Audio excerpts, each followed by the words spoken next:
DBC ছাড়া জলে জলমগ্ন উদয়নপুর বিধানসভা ক্ষেত্রের অন্তর্গত শাওরাবেড়ি এবং কুলটিগড়ি গ্রাম।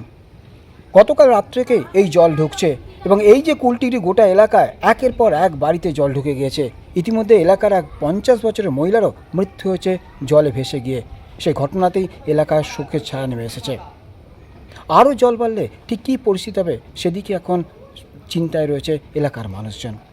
কুলটিগড়ি থেকে কল্যাণ অধিকারী, দিনদর্পণ ডিজিটাল।